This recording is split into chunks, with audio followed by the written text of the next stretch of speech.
Hey folks, my name is Pravus and welcome to more Plague Inc. Evolved. As of yesterday, I released my new Mega Brutal Guide for the Xenolith disease type, a brand new disease introduced with the Aliens and Anti-Vaxxers DLC. If you missed that video, I recommend you go back and watch it. Included in that DLC were several more official scenarios, including Zombies vs. Earth, Anti-Vax, Hell on Earth, Herd Immunity, Measles, and Cure Mania. But also, on top of that, we get Leprosy as a free official scenario for everyone, regardless of DLC status. Leprosy still infects around 200,000 new people every year due to social stigma and long incubation periods, but thanks to modern medicine, it's fully treatable. Can you save humanity's oldest disease from long-term decline? I have struggled a lot with this particular disease type. It is quite tricky and does take a lot of luck, but let's see if we can't pull it off today. This should be a great opportunity to revive the official scenarios Mega Brutal Guide series. Now, before I get started, let me go ahead and address some tryhards in the comments who are going to yell at me.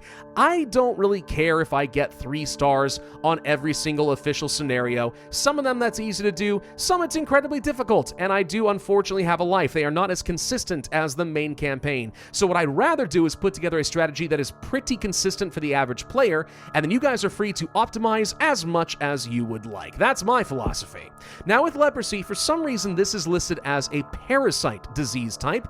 In the real world, it is a bacterial infection, but that's fine. We'll go with parasite. It actually makes sense for the mechanics we're going to have to play with. And we are going to change up the genetic code just a bit. Sticking with my ATP boost Darwinist and Aquasite, we're going to swap things out to Rurophile to get a bonus in rural environments, and Pathostasis instead of Symptostasis. My strategy here is going to be focusing on getting lots of mutation-heavy transmissions early, then we're going to let mutation hopefully carry us to victory on symptoms before the genetic drift gets too expensive, and we'll be able to pick up a bunch of cheaper abilities to carry ourselves to victory. Let's see if it works. Mega Brutal, and here we go. Now, this scenario has some odd quirks to it, one of which being you are always going to start with 3 different nations infected right off the bat. These include Indonesia, Brazil, and the United States.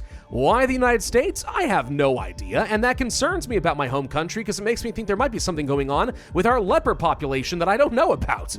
But either way, you're going to get those 3 for free no matter what. We can start safely. Oh, not in Iraq, in Saudi Arabia. 1 second. Sorry about that. That's embarrassing. There we go. Saudi Arabia, and then we can just go ahead and pop all these buttons. Hopefully we get a lot of DNA. You can get as much as 22. Now for transmissions, we start with armadillos, squirrels, and chimps, which is great. We also have paralysis, skin lesions, and erythema. However you say this, it's basically a rash. Also, we have something here called incubation. This is going to reduce severity, and that way it's basically a version of the parasite special ability. The more we go down this tree, the more we can reduce that severity, and we do start off with kind of too much for Mega Brutal at this level. This is especially important, though, because with this next special ability, we have something called genetic overhaul. Basically, leprosy is a very old disease, and humanity is very close to being properly immune. We have to rework our entire genetic structure to reset their immune system, but this is going to increase our severity a bit too much. The game really wants you to be picking up things like incubation in order to bring it down to a more reasonable level, and we are going to have to do that pretty soon. Now, given that we started in Saudi Arabia, you might think I want to go for some air transmission. I'm not actually going to do that, though. Instead, I'm going to go ahead and start with some rural transmission with livestock, and then we're going to go ahead and grab incubation level 2 right off the bat. Why? Because I have discovered multiple times in this scenario that for some reason, within the first week, nations will begin working on some research. Not always. Sometimes they don't, but sometimes a bunch of them do. So this is one way of preventing that from triggering right off the bat. Then we're going to go ahead and pick up the genetic overhaul. The reason you have to have this is if you do not, basically, you are not able to infect people.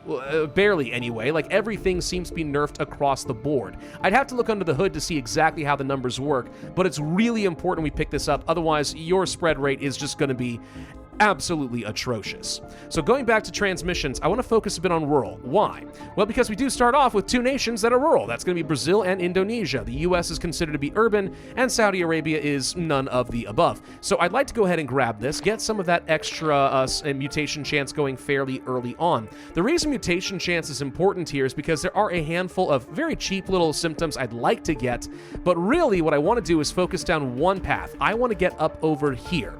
I will tell you why later, but some mutations will determine what is the cheapest path to get there in just a bit. The more mutation chance I have earlier, probably the better chance I'm going to have to get a path that is cheap and effective and still gives me lots of infectivity, but we'll see. Now, if you don't want to go down the incubation route, one thing you could consider doing is going for things like inflammation. These next two symptoms reduce your severity by a lot. But the thing is, I do want to have some severity, a decent amount in fact, because it does get me some extra DNA. So that can be very helpful, and I'd like to have it.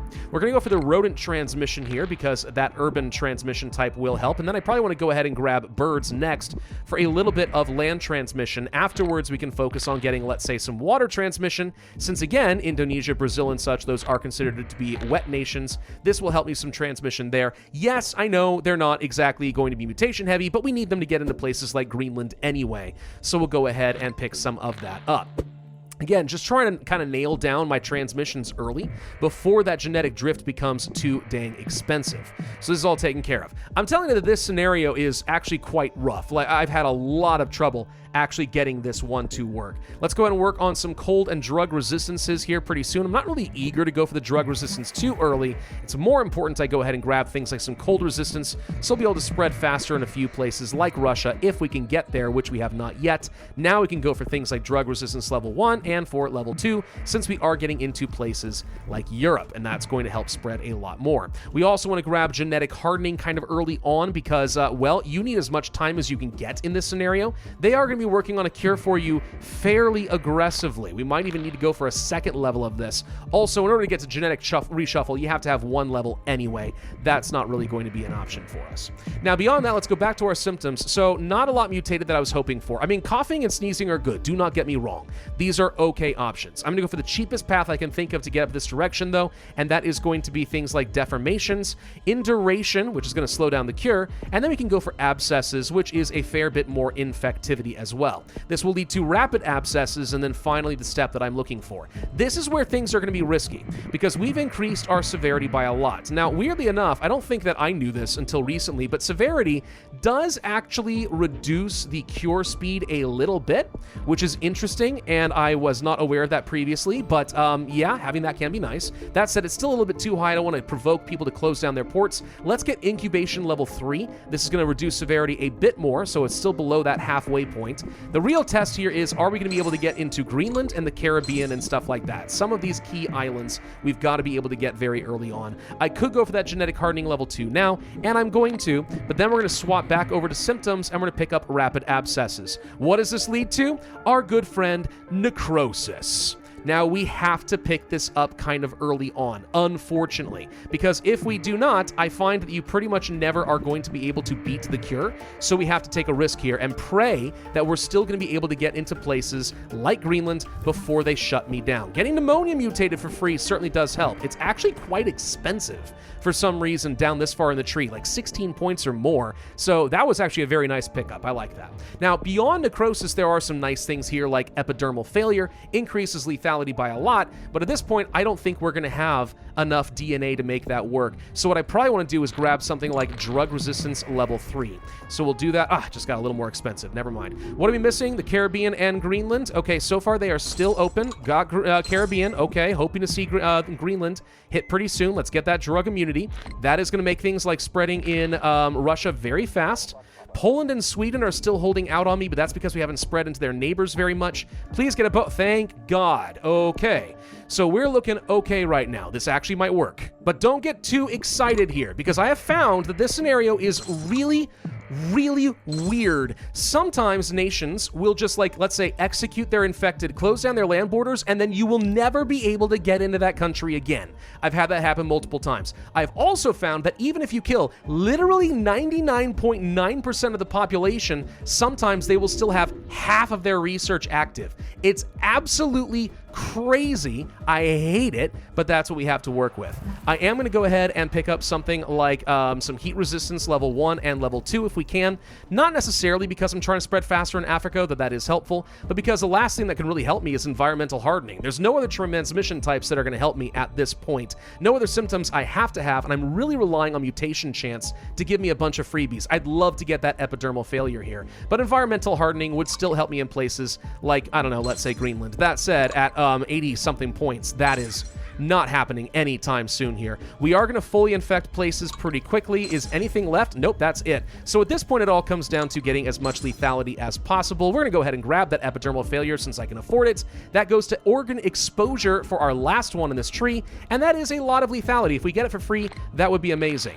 This has gone incredibly well. I have tried this particular scenario, I want to say, at least 20 times, and it has been a real struggle being able to beat the cure. Sometimes you just get incredibly unlucky with how things work. You get locked out of a country for no obvious reason, and if you don't take the risk with necrosis, you probably will not be able to beat the clock. You have to pray that you're able to get in, even though you have very high severity.